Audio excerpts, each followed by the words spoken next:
ಮತ್ತೆ ಉಳಿತಾಯದ ಸಂದೇಶ ಮಂತ್ರವನ್ನ ಜಪಿಸಿದ್ರ ಪ್ರಧಾನಿ ಮೋದಿಯವರು ಮತ್ತೆ ವೋಕಲ್ ಫಾರ್ ಲೋಕಲ್ ಮಂತ್ರವನ್ನ ಜಪಿಸಿದ್ದಾರೆ.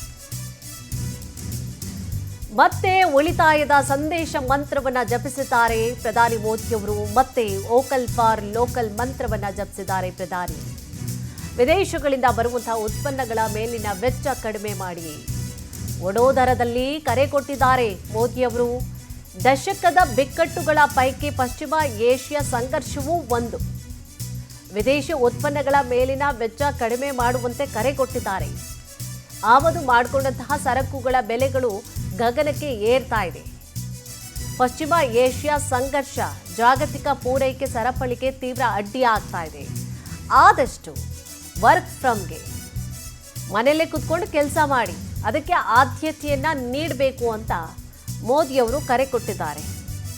ಮತ್ತೆ ಉಳಿತಾಯದ ಸಂದೇಶವನ್ನ ಜಪಿಸಿದ್ದಾರೆ ಮೋದಿಯವರು. ವಿದೇಶಗಳಿಂದ ಬರುವಂತಹ ಉತ್ಪನ್ನಗಳ ಮೇಲಿನ ವೆಚ್ಚ ಕಡಿಮೆ ಮಾಡಿ ವಡೋದರದಲ್ಲಿ ಕರೆ ಕೊಟ್ಟಿದ್ದಾರೆ. ಶೀಘ್ರದಲ್ಲೇ ಪೆಟ್ರೋಲ್ ಡೀಸೆಲ್ ಏರಿಕೆ ಆಗೋದು ಕೂಡ ಪಕ್ಕ.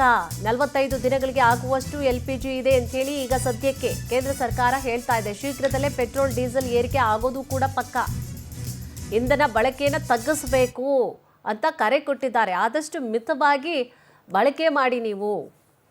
ಮೋದಿಯವರ ಮನವಿಯ ಬೆನ್ನಲ್ಲೇ ಪೆಟ್ರೋಲಿಯಂ ಸಚಿವಾಲಯದ ಮನವಿ ನೋಡಿ. ದೇಶದಲ್ಲಿ 60 ದಿನಕ್ಕೆ ಆಗುವಷ್ಟು ಮಾತ್ರ ತೈಲ ಸಂಗ್ರಹ ಇದೆ ಪ್ರೆಸೆಂಟ್. 45 ದಿನಗಳಿಗೆ ಆಗುವಷ್ಟು LPG ಇದೆ ಅಂತ ಹೇಳಿ ಕೇಂದ್ರ ಸರ್ಕಾರ ಹೇಳ್ತಾ ಇದೆ. ಅಂದರೆ ಕಡಿಮೆ ಸ್ಟಾಕ್ ಇದೆ. ಸೊ ಆ ಸ್ಟಾಕ್ ಎಷ್ಟಿದೆ ಅಂತ ಅವರು ನೋಡಿಕೊಂಡೇ ಈಗ. ಸೊ ಯಾಕೆ ಹೇಳ್ತಾ ಇದ್ದಾರೆ ಈ ಮಾತನ್ನ ಅಂತಂದರೆ ಸ್ಟಾಕ್ ಕಡಿಮೆ ಇದೆ.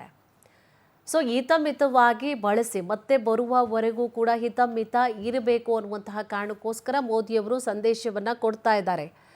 ಇಂಧನ ಬಳಕೆಯನ್ನು ಕೂಡ ತಗ್ಗಿಸಬೇಕು ಅಂತ ಹೇಳಿ ಕರೆ ಕೊಟ್ಟಿದ್ದಾರೆ. टेक्नोलॉजी की मदद भी हमारे लिए बहुत फायदेमंद होगी. ये जरूरी है कि सरकारी और प्राइवेट दोनों ही दफ्तरों में वर्चुअल मीटिंग्स और वर्क फ्रॉम होम को प्राथमिकता दी जाए. मैं कुछ स्कूलों से भी आग्रह करूंगा कि कुछ समय के लिए ऑनलाइन क्लासेज की व्यवस्था पर काम करें. टेक्नोलॉजी की मदद भी हमारे लिए बहुत फायदेमंद होगी. ये जरूरी है कि सरकारी और प्राइवेट दोनों ही दफ्तरों में वर्चुअल मीटिंग्स और वर्क फ्रॉम होम. ಇಷ್ಟು ದಿನ ಗ್ಯಾಸ್ ಆಯಿತು, ಇದೀಗ ತೈಲದ ಅಭಾವ ಶುರುವಾಯಿತು. IT ಸಿಟಿ ಬೆಂಗಳೂರಿನ ಬಹುತೇಕ ಕಡೆ ಪೆಟ್ರೋಲ್ ಡೀಸೆಲ್ ಕೊರತೆ ಆಗ್ತಾ ಇದೆ. ಇಷ್ಟು ದಿನ ಏನಾಯಿತು, ಗ್ಯಾಸ್ನಿಂದಾಗಿ ಪರದಾಟವನ್ನು ಅನುಭವಿಸ್ತಾ ಇದ್ರು ಜನ. ಗ್ಯಾಸ್ ಸಿಗ್ತಾ ಇಲ್ಲ, ಮನೆಯಲ್ಲೂ ಇಲ್ಲ, ಹೊರಗಡೆನೂ ಇಲ್ಲ, ಕಮರ್ಷಿಯಲ್ಲೂ ಇಲ್ಲ.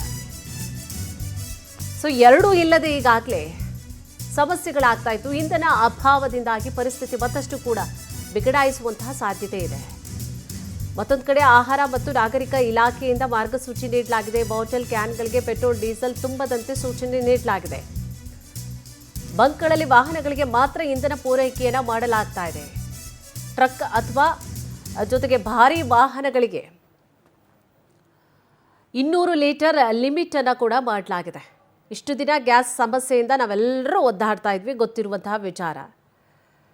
ಈಗ ತೈಲದ ಅಭಾವ ಕೂಡ ಜಾಸ್ತಿ ಆಗ್ತಾ ಇದೆ. ಅಂದರೆ ಪೆಟ್ರೋಲ್ ಡೀಸೆಲ್ ಕೂಡ ಕೊರತೆ ಆಗ್ತಾ ಇದೆ. ಗ್ಯಾಸ್ ಮಾತ್ರ ಅಲ್ಲ, ಪೆಟ್ರೋಲ್ ಡೀಸೆಲ್ಲು ಕೂಡ. ಅದಕ್ಕೇನು ಸಮಸ್ಯೆ ಇರಲಿಲ್ಲ ಇಲ್ಲಿಯವರೆಗೂ ಕೂಡ, ಯಾವುದೇ ರೀತಿಯಾದಂತಹ ಸಮಸ್ಯೆಗಳಾಗ್ತಾ ಇರಲಿಲ್ಲ. ಬಟ್ ಈಗ ಅದೂ ಕೂಡ ಸಮಸ್ಯೆ ಆಗ್ತಾ ಇದೆ. ಶೇಷಾದ್ರಿಪುರಂ, ಬಸವೇಶ್ವರ ನಗರ, ಲಗ್ಗೆರೆ ಬಂಕ್ಗಳಲ್ಲಿ ನೋ ಸ್ಟಾಕ್ ಅನ್ನುವಂತಹ ಬೋರ್ಡ್ಗಳನ್ನು ಕೂಡ ಹಾಕಲಾಗಿದೆ. ಇಂಧನ ಅಭಾವ ಜಾಸ್ತಿ ಆಗ್ತಾ ಇದೆ. ಪರಿಸ್ಥಿತಿ ಮತ್ತಷ್ಟು ಕೂಡ ಬಿಗಡಾಯಿಸುವಂತಹ ಸಾಧ್ಯತೆ ಕೂಡ ಇದೆ.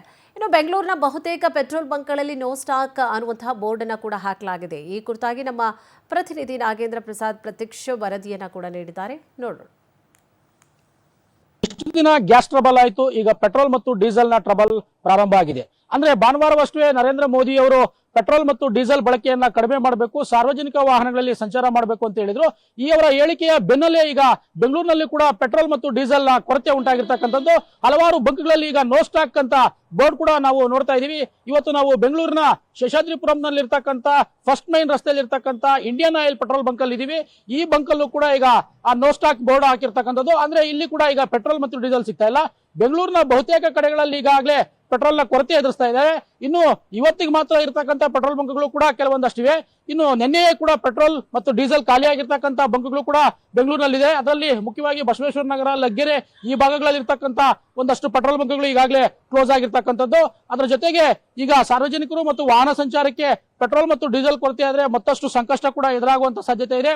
ಪ್ರಧಾನಿ ಮೋದಿ ಅವರ ಭಾನುವಾರದ ಹೇಳಿಕೆಯಂತೆ ಅಂದ್ರೆ ಸಾರ್ವಜನಿಕರು ಸಾರ್ವಜನಿಕ ವಾಹನಗಳನ್ನ ಅಂದ್ರೆ ಬಸ್ ಅಥವಾ ಮೆಟ್ರೋ ಪ್ರಯಾಣವನ್ನ ಬಳಸ್ಕೋಬೇಕು, ಪೆಟ್ರೋಲ್ ಮತ್ತು ಡೀಸೆಲ್ ಅನ್ನ ಕಡಿಮೆ ಬಳಸಬೇಕು ಅಂತಕ್ಕಂಥ ಹೇಳಿರೋದು.